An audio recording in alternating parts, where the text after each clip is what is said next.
Big Boss season 7 episode 51 review ആണ്. വലിയ കാര്യമായിട്ടുള്ള ഒരു റിവ്യൂ നൽകാനായിട്ട് ഞാൻ ഉദ്ദേശിക്കുന്നില്ല. ഒന്നാമത് ഞാൻ ഈ ഒരു സ്പേസിൽ അത്ര കംഫർട്ടബിൾ അല്ല. പിന്നെ രണ്ടാമത്തെ കാര്യം എന്താണെന്ന് വെച്ച് കഴിഞ്ഞാൽ ലൈവ് റെക്കോർഡ് ചെയ്ത് വെച്ചിട്ട് വൈകിട്ട് ഒന്ന് കാണുന്ന പരിപാടിയുണ്ട്. അത് നടന്നില്ല. അത് നടക്കാത്തതുകൊണ്ട് എനിക്ക് എപ്പിസോഡ് കണ്ട സമയത്ത് ചില കണക്ഷൻ മിസ്റ്റേക്കുകൾ കാര്യമായിട്ട് തന്നെ ഫീൽ ചെയ്തു. ഇന്നത്തെ ദിവസം വലിയ കാര്യമായിട്ടുള്ള സംഗതികളൊന്നും ഉണ്ടായിരുന്നില്ല. എപ്പിസോഡിൽ അങ്ങനെ വലിയ കാര്യമായിട്ടൊന്നും ഉണ്ടായിരുന്നില്ലല്ലോ. ആസിഫ് അലി, അപർണ ബാലമുരളി, അർജുൻ എന്നിവർ ജിത്തു ജോസഫിൻ്റെ സിനിമയുടെ പ്രൊമോഷനുമായി ബന്ധപ്പെട്ട് ജിത്തു ജോസഫിനപ്പോൾ ഹൗസിലേക്ക് വന്നു. അത് പ്രധാനപ്പെട്ടതായിട്ടുണ്ടായിരുന്നു. പിന്നെ നോമിനേഷൻസ് കാര്യമായിട്ട് തന്നെ എടുത്ത് പറയേണ്ടതാണ്. പക്ഷേ അതിനകത്ത് വലിയ കാര്യമായിട്ടുള്ള ഗെയിം ചേഞ്ചിങ് ഒന്നും ഉണ്ടായിരുന്നില്ല. അനീഷിൻ്റെ ഡബിൾ സ്റ്റാൻഡ് ഇപ്പോൾ നമ്മൾ 3-4 ദിവസമായിട്ട് കാണുന്നുണ്ട്. അനീഷിൻ്റെ ഗെയിം മൊത്തത്തിൽ മാറിയിട്ടുണ്ട്.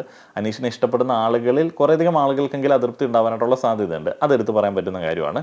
പിന്നെ ബിന്നി, അഭിലാഷ് എന്നിവർ, ജിസേൽ, ആര്യൻ എന്നിവരുടെ ആ ഒരു ബന്ധത്തെക്കുറിച്ചിട്ട് അത് ഈ സീസണിൽ ഔട്ട് ട്രാക്കാണ് എന്നൊക്കെ പറഞ്ഞത് അതും വേണമെങ്കിൽ എടുത്ത് പറയാൻ പറ്റുന്ന കാര്യമാണ്.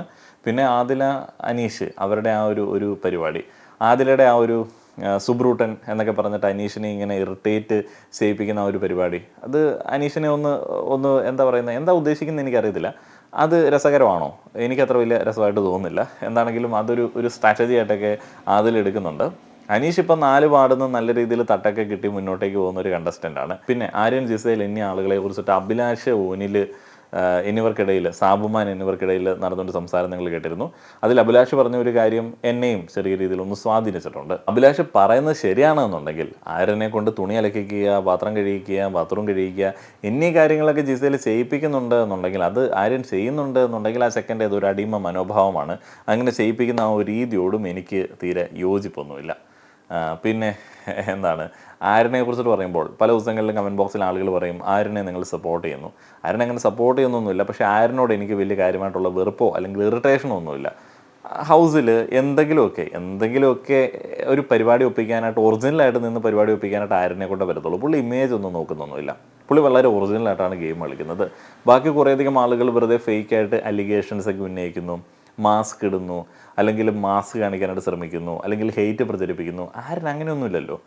അത് അയാളെ വെച്ചിട്ട് തന്നെ അയാൾ ഒരു ഗെയിം കളിക്കുകയാണ്. അയാൾ ആളുകളെ ഇറിറ്റേറ്റ് ചെയ്യിപ്പിക്കുന്നതൊക്കെ ആ ഒരു സിറ്റുവേഷൻ അനുസരിച്ചിട്ടാണ്. അല്ലാതെ ഇന്ന ആളെ ഞാൻ ടാർഗറ്റ് ചെയ്തിട്ട് ഇന്ന ആളെ ഇറിറ്റേറ്റ് ചെയ്യിപ്പിക്കുക അങ്ങനെയൊന്നുമില്ല. വളരെ ഒറിജിനലായിട്ട് നിൽക്കുന്ന ഒരു കണ്ടസ്റ്റൻ്റ് എന്നുള്ള രീതിയിലാണ് ആരും എനിക്ക് ഒരു താല്പര്യം ഉള്ളത്. താല്പര്യം മാത്രമേ ഉള്ളൂ, ഇഷ്ടം കൂടുതലൊന്നുമില്ല. ആരെ ഇഷ്ടമൊന്നുമില്ല. ഈ സീസൺ ഒരു പരാജയപ്പെട്ട സീസണായിട്ട് ഇട സമയങ്ങളിലേക്ക് എനിക്ക് തോന്നാറുണ്ട്.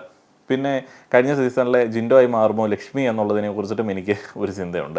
ഒരു കഴിവില്ലാത്ത ഒരാളെ വെറുതെ സപ്പോർട്ട് ചെയ്തിട്ട് ഏതെങ്കിലും ഒരു ഹെയ്റ്റ് അയാൾക്കുണ്ട്, ഞങ്ങൾക്കും ആ ഒരു ഹെയ്റ്റ് ഉണ്ട്, ഹെയ്റ്റുള്ള കൂട്ടുകാരി ഞങ്ങളുണ്ട് നിൻ്റെ കൂടെ എന്നൊക്കെ പറഞ്ഞിട്ട് സപ്പോർട്ട് ചെയ്യുന്നതിൻ്റെ അടിസ്ഥാനം എനിക്ക് മനസ്സിലാവുന്നില്ല. ഇപ്പോൾ ലാലേട്ടനോട് തറുതല പറഞ്ഞതുകൊണ്ട് കുറേ തീവ്ര കാക്കന്മാരെല്ലാം കൂടെ നമ്മുടെ ലക്ഷ്മിയെ പൊക്കിയെടുത്തുകൊണ്ട് നടക്കുന്നുണ്ട്. പിന്നെ മഴവിൽ ആകാശത്ത് മതി, ഇത് ഞങ്ങളുടെ തന്തയ്ക്ക് സ്ത്രീധനം കിട്ടിയ സ്ഥലമാണ് ഇന്ത്യ എന്നൊക്കെ പറഞ്ഞു നടക്കുന്ന ചില പൂക്കിരികളുണ്ടല്ലോ. അപ്പോൾ അവന്മാരെല്ലാം ഇങ്ങനെ തല വെച്ചുകൊണ്ട് നടപ്പുണ്ട്. പക്ഷേ ആ പൊട്ടന്മാർക്ക് അറിയില്ലല്ലോ ഇവരൊരു പുരുഷ വിരോധിയാണ് എന്നുള്ളത്. പുരുഷ വിരോധിയാണെങ്കിൽ കുഴപ്പമില്ല, ഞങ്ങൾ പൗരുഷം പലതവണ പണയം വെച്ചിട്ടുള്ള പൂത്തിരികളാണ്, ഞങ്ങൾക്ക് സ്വന്തമായിട്ട് ഐഡൻറ്റിറ്റി പോലും ഇല്ല, ഫേക്ക് ഐഡികളിലാണ് ഞങ്ങൾ സംസാരിക്കാറുള്ളത്, അതുകൊണ്ട് കുഴപ്പമൊന്നുമില്ല എന്നൊക്കെ പറഞ്ഞിട്ട് അവരെ സപ്പോർട്ട് ചെയ്യുന്ന കുറേയധികം PR കമൻറ്റുകാരെ നമുക്ക് കാണാനായിട്ട് സാധിക്കും. ഒരു കഴിവില്ലാത്ത അവരെ പൊക്കിക്കൊണ്ട് പോകുന്നതിനേക്കാളും നല്ലത് ആ സാബുമാനൊക്കെ കൊണ്ടുപോകുന്നതാണ്. അത് മറ്റൊരു പേടി സ്വപ്നം. ഇനി സാബുമാനൊക്കെ വലിയ സപ്പോർട്ട് കിട്ടിയും ഗെയിം കളിക്കുന്ന, അത്യാവശ്യം വാ തുറന്ന് സംസാരിക്കുന്ന ആളുകൾക്കൊക്കെ പിന്തുണ ലഭിക്കാതിരിക്കുക എന്നുള്ളൊരു പേടിയുമുണ്ട്. തമ്മിഭേദം തൊമ്മൻ എന്നുള്ള രീതിയിൽ നമുക്ക് ആരെയാണ് കൺസിഡർ ചെയ്യാനായിട്ട് പറ്റുന്നത്? ഒരു കണക്കിന് അനീഷിനെയൊക്കെ നമ്മൾ കൺസിഡർ ചെയ്തുകൊണ്ടിരുന്നു. പക്ഷേ ഇപ്പോൾ അനീഷിനെ നമുക്ക് കൺസിഡർ ചെയ്യാനായിട്ട് പറ്റുമോ? ഇല്ല. അനീഷിന് അങ്ങനെ ഒരു സ്റ്റാൻഡില്ല. അനീഷ് ഒരു ടീമിൽ വിട്ടുപോയി. അതേപോലെ തന്നെ അനീഷിന് ഇപ്പോൾ ഒന്നും മിണ്ടാൻ പറ്റാത്ത ഒരു സാഹചര്യമുണ്ട്. അനീഷിനെ ലോക്കാക്കി കളഞ്ഞു. അതുപോലെ ഷാനവാസ് ഒരു ഗെയിം കളിച്ചതാണോ, അല്ലെങ്കിൽ അറിയാതെ സംഭവിച്ചതാണോ, അല്ലെങ്കിൽ ആദിലയുടെ ഒരു പ്ലാനാണോ എന്നൊന്നും നമുക്ക് മനസ്സിലാക്കാൻ പറ്റത്തില്ല. അനീഷിനെ ലോക്കാക്കി കളഞ്ഞു.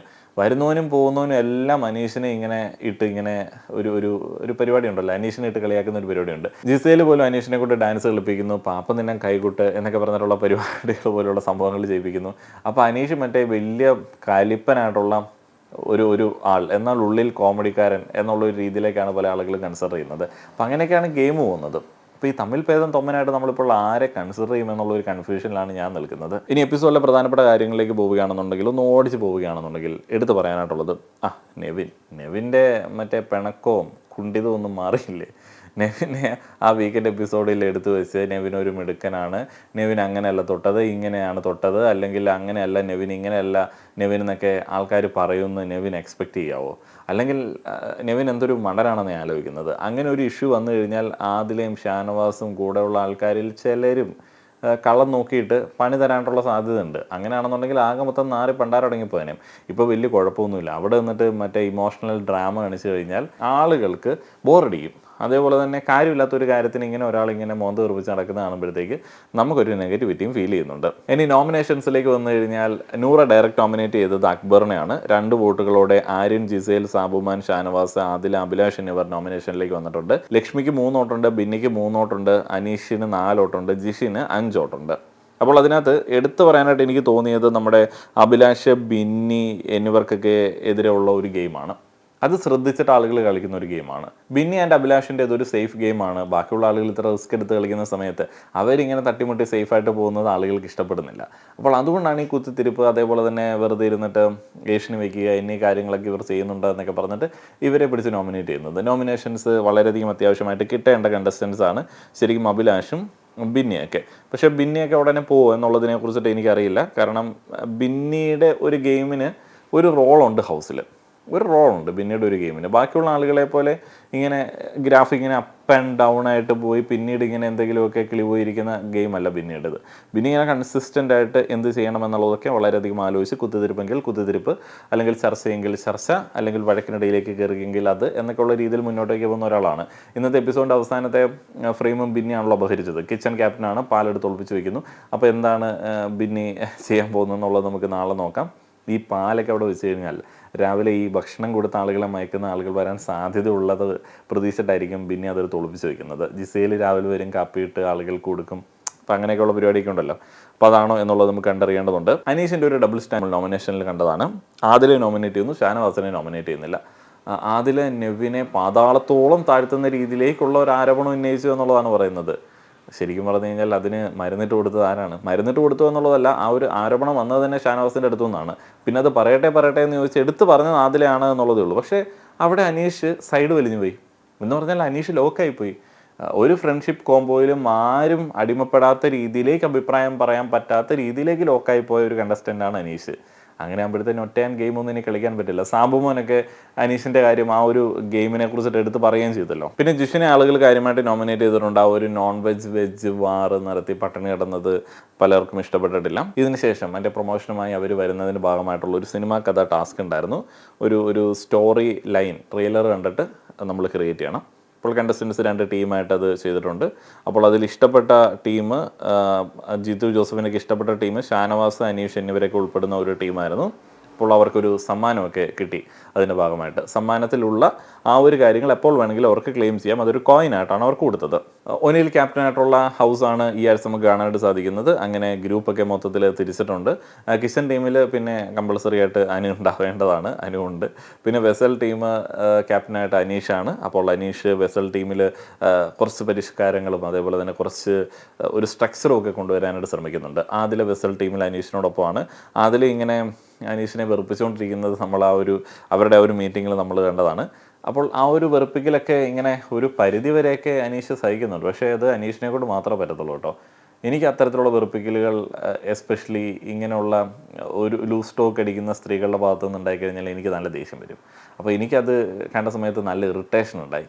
കാരണം വെറുതെ ഇങ്ങനെ ചുമ്മാ ഇങ്ങനെ തോണ്ടിക്കൊണ്ടിരിക്കുക, ഇങ്ങനെ ഒരുമാതിരി കൊഞ്ചക്കം പരിപാടീസൊക്കെ ഉണ്ടല്ലോ, മറ്റേ മെഴുകൽ, അതെനിക്ക് തീരെ ഇഷ്ടമില്ലാത്തതുകൊണ്ട് എനിക്ക് അനീഷിൻ്റെ ഭാഗത്ത് നിന്ന് മനസ്സിലാക്കാനായിട്ട് സാധിച്ചു അനീഷ് എത്രത്തോളം സഹിക്കുന്നുണ്ട് എന്നുള്ളത്.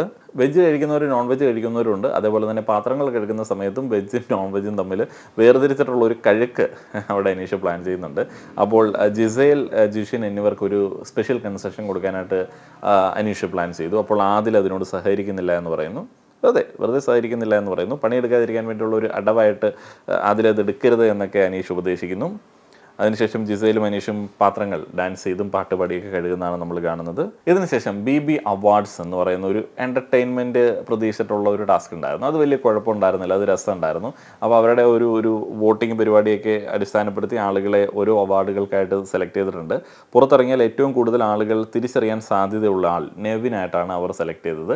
നെവിൻ അതിൽ വളരെയധികം സന്തോഷവാനാണ്, ഹാപ്പിയാണ്. അപ്പോൾ ആ ഒരു ഹാപ്പിനെസ്സുമായിട്ട് അടുത്ത ദിവസം ഗെയിം കളിച്ച് മുന്നോട്ടേക്ക് പഴയ നെവിനായിട്ട് പോവുകയാണെന്നുണ്ടെങ്കിൽ ഗെയിമിൽ നിലനിൽക്കാനായിട്ട് പറ്റും. പുറത്തിറങ്ങിയാൽ ആരും മൈൻഡ് ചെയ്യാൻ സാധ്യതയില്ലാത്ത ആളായിട്ട് ആളുകൾ തിരഞ്ഞെടുക്കുന്നത് ലക്ഷ്മിയാണ്. പുറത്തിറങ്ങിയാൽ ഏറ്റവും കൂടുതൽ ഉദ്ഘാടനം കിട്ടാൻ സാധ്യതയുള്ള ആൾ ആരാണ്? അനുമോളാണ് ഏറ്റവും കൂടുതൽ ഉദ്ഘാടിക്കാൻ വേണ്ടി പോകുന്ന ഇത്തവണത്തെ സീസണിലെ contestant. Bigg Boss Anumol Anukutty എന്നുള്ള രീതിയിലാണ് താൻ ഇനി അറിയപ്പെടാൻ പോകുന്നത് എന്ന് അനുമോൾ പറഞ്ഞു. എന്തുകൊണ്ടോ 11 വർഷത്തെ ഇൻഡസ്ട്രി എക്സ്പീരിയൻസിനെ കുറിച്ചിട്ട് പറഞ്ഞില്ല, പറയാൻ വിട്ടുപോയിട്ടുണ്ട് എന്ന് വിചാരിക്കുന്നു. ആരും ഉദ്ഘാടനത്തിന് വിളിക്കാൻ സാധ്യതയില്ലാത്ത വ്യക്തികൾ അനീഷ, ഷാനവാസ് അക്ബർ അവർ ആ ഒരു അവാർഡ് പങ്കിട്ടെടുക്കുകയാണ്. നാട്ടുകാർ ചൂലുമായി വരവേൽക്കുന്ന വ്യക്തി ലക്ഷ്മി അത് സന്തോഷത്തോടെ സ്വീകരിക്കുകയാണ്. പ്രൊപ്പോസലുകളുടെ അതിപ്രസരത്തിൽ മുങ്ങിപ്പോകാൻ ചാൻസ് ഉള്ള വ്യക്തി സാബുമാനാണ്. പുറത്തിറങ്ങിയാൽ തലയിൽ മുണ്ടിട്ട് നടക്കേണ്ട വ്യക്തി ഷാനവാസാണ്. BB ട്രെയിനിങ് അക്കാഡമി തുടങ്ങാൻ സാധ്യതയുള്ള വ്യക്തി അനീഷാണ്. ഫാഷൻ ഐക്കണായി വാഴ്ത്തപ്പെടാൻ സാധ്യതയുള്ള ആൾ ജിസേലാണ്. Trend setter of Big Boss നെവിനാണ്. വലിയ സന്തോഷം, നെവിന് വീണ്ടും സന്തോഷം. Creator of mass dialogue Shanavas. പുറത്തിറങ്ങിയാൽ ഒരു ലോൺ പോലും കിട്ടാത്ത ഒരു വ്യക്തി ജിഷിൻ. പുറത്തിറങ്ങിയാൽ കിഡ്നാപ്പ് ചെയ്യപ്പെടാൻ സാധ്യതയുള്ള വ്യക്തി അനുമോൾ. ഷോ തീരുന്ന ദിവസം ഗേറ്റിന് പുറത്ത് ആരാധകരാൽ ചുറ്റപ്പെടാൻ സാധ്യതയുള്ള ആൾ അനീഷ്. ഈ അവാർഡിന് ശേഷം ഇനി ഒരു അവാർഡും കിട്ടാൻ സാധ്യതയില്ലാത്ത ആളുകൾ ആര്യൻ, ആദില, ഒനിൽ, ബിന്നി.